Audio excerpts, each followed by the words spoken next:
Coached long enough to know that there's a lot of great players in shorts, and that you go to that next level where you put the pads on. Now you really find out a little bit about what they have in terms of their toughness, and you have to be tough to play at this level. It's a man's sport, and there are a lot of guys that maybe can come out and run routes and catch a ball, and running backs that can run through holes without pads. But once you get the pads on, you get a real feel for how tough that player is. That was practice. John Madden would turn over, man. John Madden couldn't come watch that. I didn't hear a thud.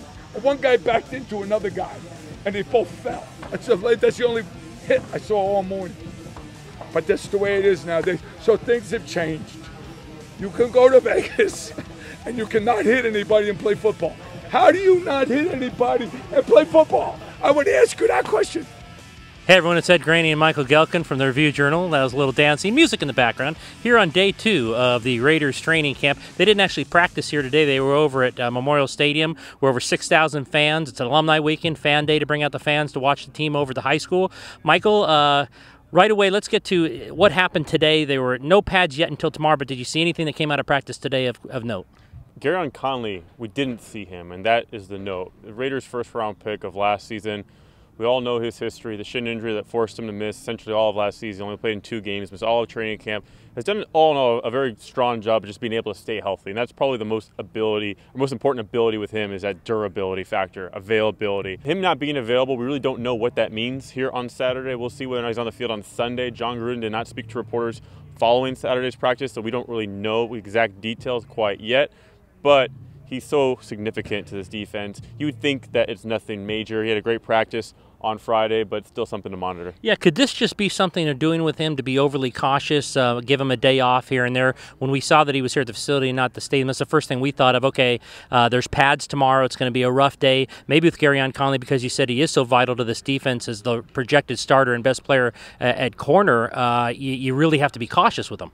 I would think that if that was the case, he would at least do some mental reps. He would at least be on the field, and we did not see him at Memorial Stadium. So maybe it was a private matter. Maybe he was feeling sick, and the team wanted him to stay at the hotel. Really don't know. Rather not speculate, but ultimately we'll wait and find out.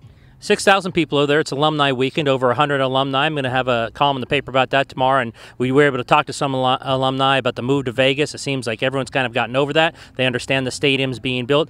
It does appear that this is an organization, Michael, that they haven't had a lot of winning seasons of late, but man, they take care of their alumni, and it's really important to the Davis family and now John Gruden to have these guys around this team. That's probably the one thing that I've come to appreciate most about the Raiders since they made this decision to relocate to Las Vegas. Learn a lot about this team.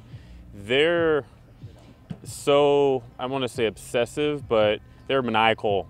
I want to think of a strong word that captures how passionate they are about their history. It's important to them, the alumni, the games they have, the championships they have. They're so proud of that. John Gruden is proud of that. Mark Davis is proud of that.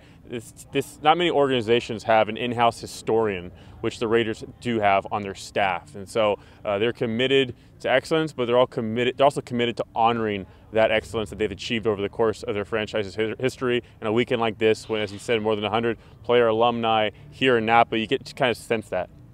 That's why Michael Gehlken's the best NFL beat writer. He just gave me a note for the column. I did not know they had a historian on staff, so good for you. Let's finally go to tomorrow. It'll be day 3. They'll be back out here behind us in Napa. Here we go with pads. We know when pads go on, tough guys come to the forefront, sometimes go the other way, and you talked to one of the offensive coordinator about it in terms of you don't know until the pads are on. What are you looking forward to most when you see the pads tomorrow? I think just those line of scrimmage battles, you think you know what a player is, and then you put pads on, and for better or worse, you'll find out the truth. So a player might look fantastic in shorts. You and I could look fantastic. We look good in shorts. Actually, I've got shorts on today. So. Case in point. Case in point. Then, if you were to put pads on us, probably wouldn't look as good. We would be on the grass quite a bit here and being able to tell you a lot about the Bermuda or whatever this is here in Napa. Whereas, also, a player might look not so good in shorts. You're like, what is this guy? And then you see the physicality in his game come out, and you're like, okay, this guy's a player for us. This guy's a football player. So those are the type of things we just look to see. And I think the line of scrimmage, those guys are really able to play a little bit more starting Sunday. So that's it for day 2. We'll have all our coverage tomorrow. As Michael said, pads go on. Day 3 is very important to see how that works out. We'll be back here in Napa for that. For now, it's Michael Gehlken, Ed Graney, Heidi, Chris. We're all here. Follow all of our coverage at ReviewJournal.com and at Vegas Nation. Talk to you soon.